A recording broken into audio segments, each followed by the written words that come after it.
नमस्कार, आप सभी का स्वागत है एनडीटीवी राजस्थान पर और मैं हूं आपके साथ शुभेंदु सिंह। और बुलेटिन की शुरुआत कर रहे हैं बड़ी खबर के साथ। टोंक से बड़ी खबर है, जहां नाबालिग छात्रा के साथ छेड़छाड़ का मामला। समुदाय विशेष के युवक पर गंभीर आरोप लगा है।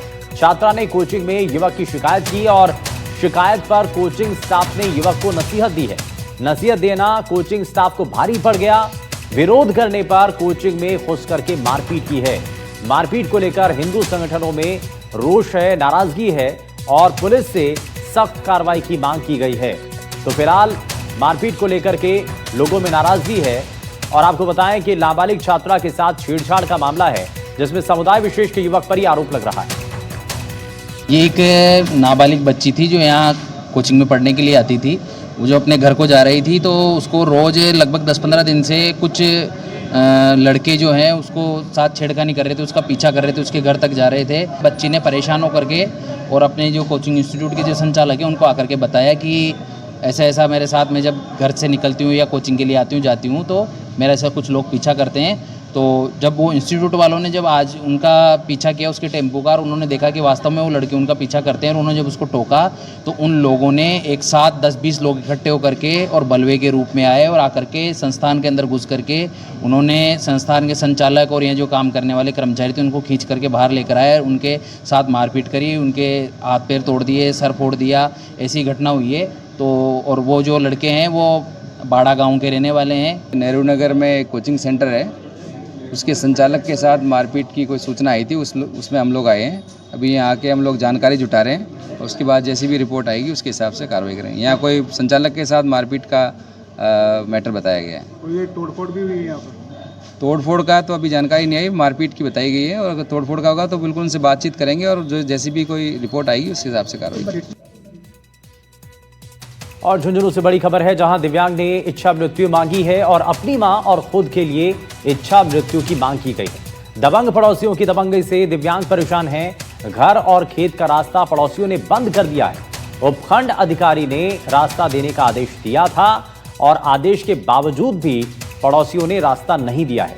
पड़ोसियों ने 50 साल पुराना रास्ता बंद कर दिया है और दिव्यांग ने कलेक्टर से अब इच्छा मृत्यु की गुहार लगाई है। तो फिलहाल इस बीच ये बड़ी जानकारी है। आपको बता दें कि दिव्यांग ने इच्छा मृत्यु की मांग की है और अपनी मां और खुद के लिए इच्छा मृत्यु की मांग की गई है।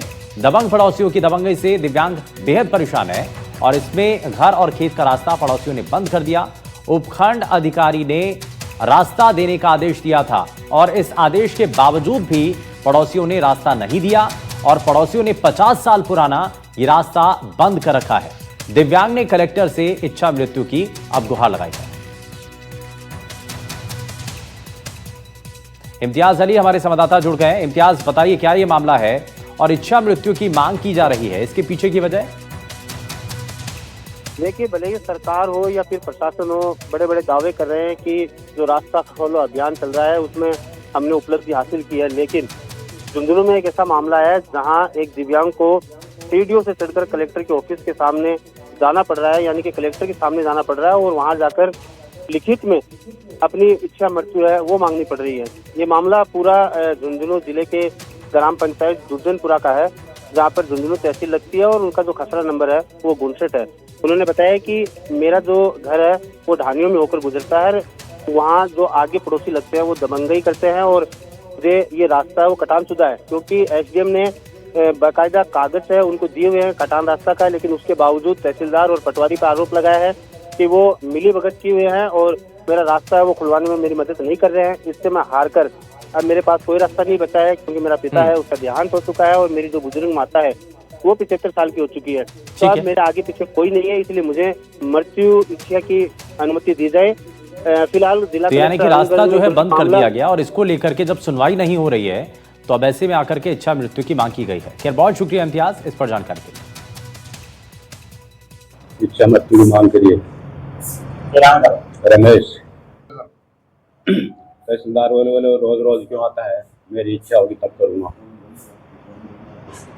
पटवारी से मिला, पटवारियाँ बोले मेरे ऊपर दबाव है। कितना टाइम से तैयार है? जो 18 साल से आनंद है। मेरा ये जटूता है, इसके खेत का रास्ता बंद कर रखा है और मैं इसको साथ लेके आई हूँ क्योंकि ये अपंग है और इस बात के इनसे बार बार तहसीलदार साहब से निवेदन करने के बाद भी उस रास्ते को ऑनलाइन नहीं किया जा रहा है, जबकि एसडीएम साहब ने 18/7/25 को भी आदेश कर दिए थे रास्ता कटान का, लेकिन आज तारीख तक उस रास्ते का कटान तो हुआ है बट उसको ऑनलाइन नहीं कर रहे हैं। इसलिए वो कह रहे हैं कि रास्ता है ही नहीं। तो इससे ये अपंग जो है एक तरह से कैद में है। इसकी माँ है 75 वर्ष की और हार्ट की पेशेंट है वो, और ये दोनों माँ बेटे ही रहते हैं। हाँ बिल्कुल, ये मिले हैं। राजस्व का मामला है इनका, आपस में पार्टी का विवाद है और इसमें 18 तारीख को जैसा कागज इन्होंने पेश किए हैं, एसडीएम ने ऑर्डर जारी किया है नामांकन दर्ज करने का। उसके बाद भी तहसीलदार जुन्नू से बात की है तो उसने बताया कि बीच में जो आदेश जारी है उसमें कोई खसरा छूट गया था और वो खसरे की भी अब कागज की पूर्ति करा ली गई है। इसमें पटवारी तहसीलदार को निर्देश दिए कि अगले 2 दिन में नामांकन खोल के पावना पेश करें। और अलवर के तिजारा से बड़ी खबर, जहां तिजारा कस्बे में दिल दहला देने वाली एक घटना हुई है। पिता ने हैवानियत की सारी हदें पार कर दी, 2 साल के मासूम बेटे की बेरहमी से हत्या कर दी। आरोपी पिता ने खुद को भी कुल्हाड़ी मार ली। घटना के बाद इलाके में सनसनी फैल गई और पिता की हालत फिलहाल गंभीर बताई जा रही है, जिसके बाद जयपुर रेफर कर दिया गया है। तो घटना के बाद से इलाके में सनसनी फैल गई है और साथ ही पिता की हालत गंभीर बताई जा रही है। वहीं अलवर के तिजारा से खबर है, जहां दिल दहला देने वाली ये घटना सामने आई है, जहां पिता ने हैवानियत की सारी हदें पार कर दी हैं और साथ ही 2 साल के मासूम बेटे की बेरहमी से हत्या कर दी। रामनगर में रात को करीब 11-12 बजे के आसपास हमारे कंट्रोल रूम की मार्फत सूचना मिली थी कि हॉस्पिटल तिजारा के अंदर एक 2 साल के बच्चे की डेड बॉडी आई है। जब उसके बारे में पता किया गया तो पता चला कि रामनगर में एक पिता ने अपने बच्चे की दीवार और फर्श पर पटक के हत्या कर दी और स्वयं के कुल्हाड़ी से मार के चोटी कर लिया, जिसको परिजनों ने पहले अलवर एडमिट करवाया, उसके बाद वहाँ से रेफर करने के पश्चात जयपुर भेज दिया गया। इस प्रकरण में जो 2 साल का बच्चा जिसकी डेथ हुई है उसका पोस्टमार्टम करवा दिया गया मेडिकल बोर्ड से, परिजनों को रिपोर्ट कर दिया और परिजनों की एक रिपोर्ट के आधार पर हमने इस बच्चे की हत्या का मुकदमा दर्ज कर दिया। और भीलवाड़ा से बड़ी खबर, जहां जंगल में पत्थरों के बीच नवजात का मिलने का मामला है और पुलिस ने आरोपी मां और नाना को हिरासत में ले लिया है। अवैध पैदाइश को छुपाने के लिए ये कृत्य को अंजाम दिया था, इस काम को किया गया था और मां ने कबूली है पत्थरों से दबाकर छोड़ जाने की बात।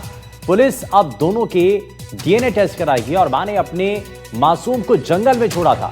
सीता माता कुंड मंदिर के पास ये नवजात मिला था। महात्मा गांधी अस्पताल के नीकू वार्ड में फिलहाल मासूम भर्ती है। तो ऐसे में जो पहले आप तलाश की जा रही थी, तो मां के बारे में जानकारी मिल चुकी है।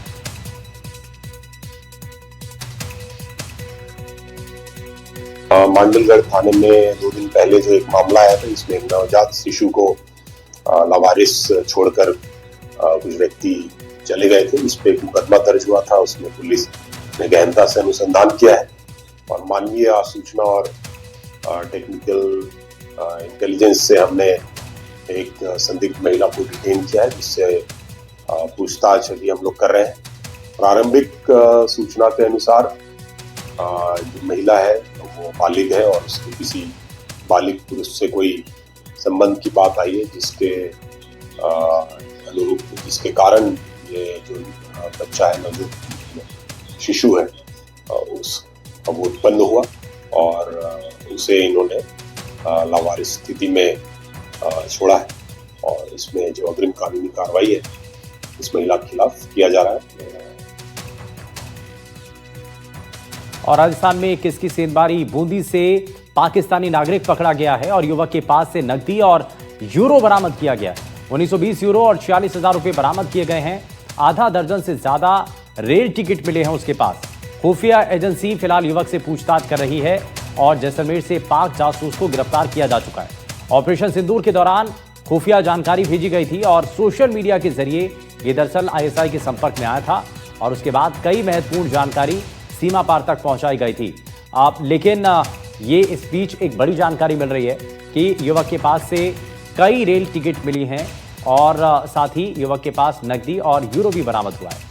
तो ये अब आपको जरा 2 तस्वीरें दिखाते हैं बूंदी से, जहां पर पाकिस्तानी नागरिक को गिरफ्तार किया गया, और दूसरी तरफ जैसलमेर से वो तस्वीर जहां पर जासूस पुलिस के हथ पे चढ़ा है। और ऐसी जानकारी यानी कि ऐसे जो खबरें सामने आ रही हैं उससे ये साफ हो रहा है कि इसके पीछे कि क्या कोई सुनियोजित तरीके से षड्यंत्र है या साजिश।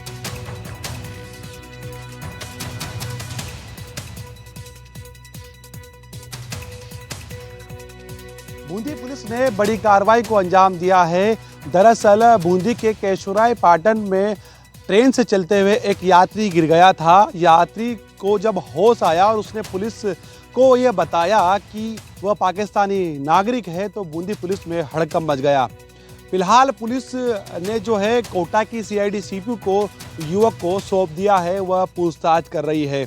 बताया जा रहा है कि युवक अपने आप को पाकिस्तान का निवासी बता रहा है और उसका नाम उसने इरफान बताया है और 35 साल का है। पंजाब जो पाकिस्तान का एक इलाका है वहाँ पर अलमशा एक गाँव है, उसका रहने वाला युवक अपने आप को बता रहा है। पुलिस पूछताछ में जो है युवक कई बार अपने बयान भी बदल चुका है। दरअसल युवक कोटा से होते हुए सोया माधोपुर और बम्बई जा रहा था, तभी अचानक से ट्रेन के डिब्बे से वह नीचे गिर गया। केशवराय पाटन के यहाँ पर गिरने के साथ ही पुलिस एक्टिव हुई और पुलिस ने उसका इलाज करवाया तो उसने अपने आप को पाकिस्तान का नागरिक बताया है। युवक के पास 1920 यूरो जो विदेशी मुद्रा है जिसकी कीमत भारत में 2 लाख रुपए के आसपास बताई जा रही है, वो भी युवक से बरामद की गई है। साथ में 46,000 रुपये भी जो भारतीय करेंसी है वो भी युवक से बरामद की है। युवक जो है पूछताछ में अलग अलग बयान दे रहा है। युवक के पास पाकिस्तान के कोई पासपोर्ट ना ही कोई उसके दस्तावेज नहीं मिले हैं, ऐसे में युवक अवैध नागरिक हो गया है। फिलहाल पुलिस लगातार युवक से कड़ाई से पूछताछ कर रही है। युवक अपने आप को पाकिस्तानी निवासी बता रहा है। खुफिया एजेंसी का दावा है कि जल्द ही पूछताछ में युवक से कई खुलासे हो सकते हैं। मौके पर SP Rajendra Kumar Meena, additional SP Uma Sharma, अतिरिक्त पुलिस अधीक्षक सीआईडी सीबी परवीन जैन मौजूद हैं और लगातार युवक से पूछताछ की जा रही है। बूंदी पुलिस का दावा है कि युवक जो है किस रास्ते से यहाँ पर पहुँचा और क्या करने के लिए यहाँ पर आया था, क्या वो जासूसी के इरादे से आया था, या तमाम जितने भी सवाल है युवक पुलिस की कस्टडी में पूछताछ के दौरान क्या बोल रहा है, ये आने वाले दिनों पर पता लग पाएगा। लेकिन हड़कंप मचा हुआ है ट्रेन के रास्ते पाकिस्तान का नागरिक मिलने के बाद। एनडीटीवी इंडिया के लिए मैं बूंदी से सलीम अली। और जयपुर से खबर है जहां जासूसी के आरोपी हनीफ खान को कोर्ट में पेश किया गया है और कोर्ट ने आरोपी को 4 दिन की रिमांड पर भेज दिया है। वहीं सीआईडी इंटेलिजेंस ने मोहनगढ़ से आरोपी को गिरफ्तार किया था।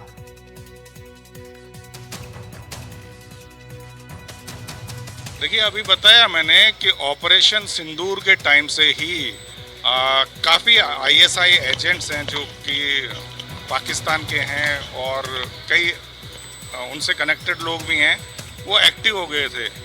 तब से हमारे डीजी साहब हैं वो बड़े एक्टिवली इनमें डायरेक्शन देके अभी कुछ दिनों पहले ही कुछ अगर बात करें तो जैसलमेर क्षेत्र से ही ओवरऑल हम 4 लोगों को अरेस्ट कर चुके हैं जो कि सिंदूर के ऑपरेशन सिंदूर के समय से सर्विलांस थे। उनमें से एक ये हनीफ है जो कि डायरेक्ट एविडेंस है, शेयर करता था और लगभग अभी तक 30,000 रुपये इन्होंने अकाउंट में एज अ कंसिडरेशन ऐसा प्रतिफल प्राप्त किया है इन सूचनाओं को लीक करने के एवज में। और अश्लील वीडियो वायरल मामले में कांग्रेस से पूर्व विधायक मेवाराम जैन की 20 महीने बाद कांग्रेस में घर वापसी हो गई है, जिसके बाद मेवाराम जैन के कार्यकर्ताओं में उत्साह और जश्न का माहौल है और मेवाराम जैन के स्वागत की तैयारियां जोरों पर की जा रही है। कांग्रेस में वापसी के बाद मेवाराम जैन की प्रतिक्रिया सामने आई है, जहां उन्होंने कहा कि हम सब मिलकर कांग्रेस पार्टी कैसे मजबूत हो इस पर काम करेंगे। वहीं मेवाराम जैन की कांग्रेस पार्टी में वापसी के बाद से ही बाड़मेर, जैसलमेर, बालोतरा जिले के कांग्रेस नेताओं और कार्यकर्ताओं में सन्नाटा पसरा हुआ है। 40 साल से लगातार कांग्रेस में रहा हूँ, चाहे किसी भी पद, सरपंच रहा हूँ, चेयरमैन रहा हूँ, 3 बार विधायक भी रहा हूँ। और अभी जो घर वापसी हुआ इसमें हमारे नेता चाहे खड़गे साहब है, हमारे नेता सोनिया जी है, राहुल जी है, प्रियंका जी है, हमारे प्रभारी सचिव रंधावा साहब है और यहाँ हमारे प्रदेश के नेता आदरणीय गहलोत साहब, हमारे अध्यक्ष जी आदरणीय गोविंद डोटासरा साहब, CLP लीडर जूली साहब और अन्य प्रदेश के केंद्र के सभी कांग्रेस के नेता प्लस बाड़मेर के नेता, बाड़मेर के कांग्रेस के कार्यकर्ता सभी ने जिस तरह मुझे सहयोग दिया, इन सबको आपके इस चैनल के माध्यम से धन्यवाद भी देना चाहूँगा। और आने वाले समय में कांग्रेस कैसे मजबूत हो, सबको साथ में लेकर किस तरह से कांग्रेस को मजबूत करें, ये प्रयास रहेगा। वहीं शुक्रवार को मुख्यमंत्री भजनलाल शर्मा हैदराबाद के दौरे पर रहे और हाईटेक सिटी का दौरा किया। इस दौरान सीएम ने प्रवासी राजस्थानियों संग बातचीत की और उन्हें जयपुर में होने वाले प्रवासी राजस्थान समिट का न्योता दिया। साथ ही कहा कि जयपुर आईटी और आईटीईएस का राइजिंग हब बना है।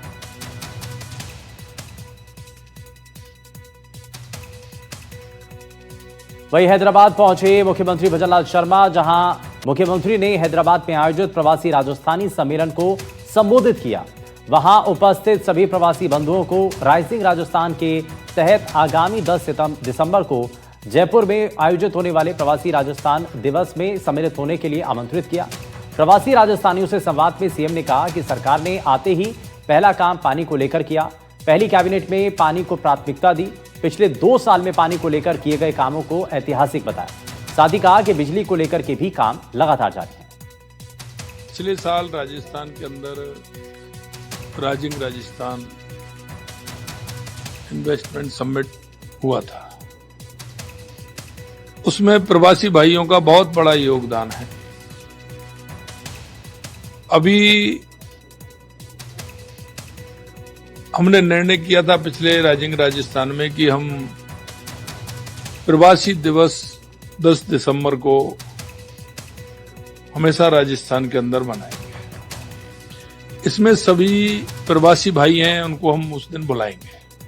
तो आज मैं उनको निमंत्रण देने के लिए, आमंत्रण देने के लिए और उनसे ये कहने के लिए कि राजस्थान में भी आप अपना कारोबार बढ़ाइए, आइए। और फलौदी से बड़ी खबर, जहां एनडीटीवी की खबर का बड़ा असर हुआ है। अतिक्रमण के विरोध में अनशन पर बैठे महंत से जुड़ा मामला है, जहां महंत से मिलने के लिए आश्रम पहुंचे तहसीलदार और अतिक्रमणकारियों को फिलहाल पाबंद किया गया है और महंत को कार्रवाई का भरोसा भी दिया गया। महंत दयानंद को पानी पिला करके उनका अनशन खत्म कराया गया और एनडीटीवी ने बड़ी प्रमुखता के साथ ये तस्वीरें दिखाई थी, इस खबर के बारे में बताया था। और पिछले 5 दिनों से ये तपस्या की जा रही थी और साथ ही इस मामले को लेकर के फिलहाल खबर का असर हुआ है और जो अधिकारी हैं वो पहुंचे हैं। आश्वस्त किया है महंत को कि जल्द से जल्द इस मामले पर एक्शन लिया जाएगा। तो महंत से मिलने के लिए तहसीलदार आश्रम पहुंचे हैं और अतिक्रमणकारियों को पाबंद भी किया गया है। वहीं महंत को कार्रवाई का भरोसा दिया गया है। महंत दयानंद को पानी पिला करके उनका अनशन खत्म कराया, जिसकी तस्वीरें इस वक्त आप देख पा रहे हैं। एनडीटीवी ने बड़ी प्रमुखता के साथ इस खबर को दिखाया था, बताया था कि कैसे आप जो अनशन पर महंत बैठे हुए।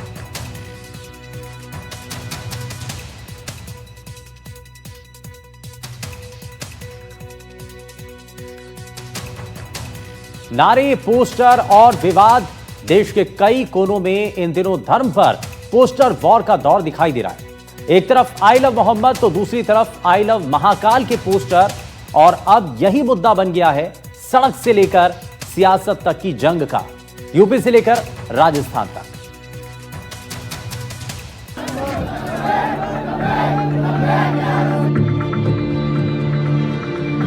उत्तर प्रदेश के कानपुर से शुरू हुआ विवाद अब राजस्थान की गलियों तक गूंज रहा है। आई लव मोहम्मद और आई लव महाकाल के पोस्टर, नारे और सोशल मीडिया कैंपेन ने नया बखेड़ा खड़ा कर दिया है और धर्म पर पोस्टर वॉर भी शुरू हो गया है।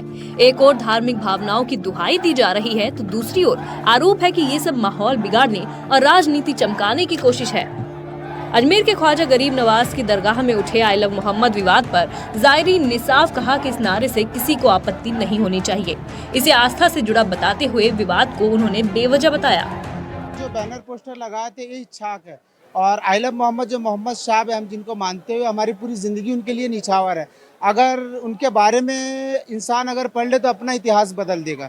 मतलब उनका कहना है कि सबसे पहले दूसरों को तकलीफ नहीं पहुंचाना, ठीक है, और सबसे पहली बात जो खाया नहीं उसको खिलाना। हर चीज़ से हम लोग ने उन्हीं की उम्मत है और उन्हीं के नाम से जिनते आई लव मोहम्मद और हजरत मोहम्मद मुस्तफ़ा सल्लल्लाहु अलैहि वसल्लम, हम की जान है, शान है, सारी चीज़ है और इसमें तो कोई विवाद होना ही नहीं चाहिए। आज ये मोहम्मदના નામ પર આમને ટિપ્પણી કરી છે સરાસર જૂઠી છે અને અમે આ બરદાસ્ત મોહમ્મદના નામ પર કોઈ આ ભારત આખું ચૂપ નહીં બેસે, એનો વિવાદ તો થશે આખા ભારતમાં અને આ ગુજરાત નહીં પણ રાજસ્થાન, હરિયાણા બધા રાજ્યમાં આનો વિરોધ થશે। जहाँ तहाँ से नहीं, यहाँ से उठूंगा, इसी जमीन इसी आसमां से उठूंगा और बरोज़े हश्र जब उठाएगा खुदा सबको, मुझे है फख्र कि मैं हिंदुस्तान से उठूंगा। तो हमें वो मोहब्बत है हिंदुस्तान से। हमारे नबी ने हमें अपने मुल्क से मोहब्बत का दर्स दिया है इस्लाम में, और इसी वतन से यहाँ ख्वाजा पिया आने वाले थे, इसीलिए इसी वतन से हुजूर को खुशबू आई थी, ठंडी हवा आई थी। अल्लामा इकबाल कहते हैं, मीरे अरब को आई ठंडी हवा जहाँ से, मेरा वतन वही है, मेरा वतन वही है। पोस्ट अवार्ड पर अजमेर दरगाह की अंजुमन कमेटी के सचिव सरवर चिश्ती ने पुलिस के रवैये पर ही सवाल उठा दिए और कहा कि अगर पैगंबर से मोहब्बत का इजहार करते हैं तो ये असंवैधानिक या देशद्रोह कैसे हो सकता है। हम उनसे अगर लव करते हैं, उसका इजहार करते हैं, तो क्या अनडेमोक्रेटिक है, अनकॉन्स्टिट्यूशनल है, देशद्रोह है क्या? मतलब ये गवर्नमेंट ने तो हर लिमिट क्रॉस कर दी है। अब उर्दू के लिए इन्होंने निकाल दिया, ये मिनिस्ट्री फॉर इंफॉर्मेशन ने मीडिया को दिया कि उर्दू में शब्द ना बोले जाए, जबकि उर्दू इसी धरती की ज़बान है, हिंदुस्तान में जन्मी है। तो ये तो एक मुसलमानों से, इस्लाम से, उनकी मिराज से, उनकी हिस्ट्री से एक दुश्मनागी और कुछ नहीं है। और इसने ये किया कि हमारे लिए बहुत अच्छा हुआ, उन्होंने मुसलमानों का वलवला भी देख लिया, यूनिटी भी देख ली और ये भी देख लिया कि हम प्रॉफिट मोहम्मद सल्लल्लाहु अलैहि वसल्लम से कितनी मोहब्बत करते हैं। पुलिस ने खामखा FIR दर्ज कर दी कि हमसे पूछ के बैनर नहीं लगाया। अगर हम अपने नबी से मोहब्बत करते हैं तो उसके लिए क्या पूछ के बैनर लगाएंगे? अगर आप लोग श्री राम से मोहब्बत करते हो तो उसका बैनर क्या प्रशासन से पूछ के लगाया जाएगा क्या? Post award I love Mohammad से आई लव महादेव पर आ गया है। यूपी के कानपुर से 12 वफात के त्योहार से ये पूरा विवाद शुरू हुआ। कानपुर में बिना अनुमति के निकले जुलूस में लोगों ने सड़क के किनारे एक टेंट लगाकर उस पर आई लव मोहम्मद का पोस्टर लगा दिया था। इस टेंट को लेकर दूसरे पक्ष ने पुलिस से आपत्ति दर्ज कराई तो पुलिस ने जुलूस में नई प्रथा शुरू न करने को कहते हुए टेंट ही हटा दिया। अब टेंट हटा तो पोस्टर भी हट गया। पुलिस के टेंट हटवाने की कार्रवाई से जुलूस में शामिल लोग नाराज हो गए। भीड़ आगे बढ़ी तो दूसरे पक्ष के कुछ लोगों ने धार्मिक पोस्टर्स को फाड़ दिया। अचानक बिगड़ते हालात को देखते हुए पुलिस ने लोगों को हटाया और फिर एक FIR दर्ज कर दी। इसमें 9 नामजद और 15 अज्ञात के खिलाफ मुकदमा दर्ज करवाया गया। तो आपको बताते हैं कि आखिर ये पोस्टर विवाद शुरू कहां से हुआ था। पोस्टर विवाद 4 सितंबर को जुलूस के दौरान आई लव मोहम्मद के पोस्टर लगाने से शुरू हुआ था। इसके बाद 5 सितंबर को हिंदू संगठन के लोगों ने इसका विरोध जताया। उन्होंने कहा कि ये नई परंपरा है जिसे बंद हो जाना चाहिए। दोनों पक्ष आमने सामने आ गए और पोस्टर बैनर तक फाड़ दिए गए। वहीं 10 सितंबर को 25 लोगों के खिलाफ पुलिस ने FIR दर्ज कर ली। इसके बाद 19 सितंबर को FIR वापस लेने की मांग के साथ जुलूस निकाला गया। 24 सितंबर को आई लव मोहम्मद के जवाब में आई लव महादेव के पोस्टर लगा दिए गए। आई लव मोहम्मद बनाम आई लव महाकाल को लेकर पोस्टर वॉर थम नहीं रहा। ये महज सोशल मीडिया पर बहस नहीं रह गया है, बल्कि उससे ऊपर बढ़ चुका है। देखना होगा कि पोस्टर बनाम पोस्टर की ये लड़ाई अब थम जाएगी या इसे और ज्यादा तूल पकड़ाने की कवायद बढ़ती ही जाएगी। अजमेर से पवन अटारिया की रिपोर्ट, NDTV राजस्थान। और जोधपुर से बड़ी खबर है, जहां जोधपुर लाया गया सोनम वांगचुक को और साथ ही कड़ी सुरक्षा के बीच जोधपुर लाया गया है। लेह में हुई हिंसा के बाद प्रदर्शन का नेतृत्व कर रहे सोनम वांगचुक को जोधपुर लाया गया है, ये सूत्र बता रहे हैं। वहीं कड़ी सुरक्षा में सोनम वांगचुक को जोधपुर लाया गया है और जोधपुर की सेंट्रल जेल में अधिकारी लेकर के आए हैं। वहीं कड़ी सुरक्षा के लिए जोधपुर की सेंट्रल जेल जो है उसकी पहचान रही है। और पहले भी क्योंकि पंजाब और कई बाकी जो देश के जो आतंकवादी जो संगठन से जुड़े हुए लोग हैं जिनको जेलों में रखा जाता है, वो जोधपुर की जेल में उनको लाया जाता है और कड़ी सुरक्षा के बीच उनको जोधपुर की सेंट्रल जेल लाया गया है। तो इस बीच ये बड़ी जानकारी मिल रही है जोधपुर से, जहां पर कड़ी सुरक्षा के बीच जोधपुर लाया गया है सोनम वांगचुक को। और आपको बता दें कि जिस तरीके से लेह के अंदर हिंसा हुई और ये जानकारी फिलहाल सूत्रों के हवाले से मिल रही है, और जैसा सूत्रों के हवाले से जानकारी मिल रही है कि सोनम वांगचुक को फिलहाल जोधपुर लाया गया है। लेह के अंदर जो हिंसा हुई है उसके बाद प्रदर्शन का नेतृत्व कर रहे थे। हालांकि उसके बाद वहां पर एक्शन लिया गया, वहां से प्रदर्शनकारियों को हटाया गया।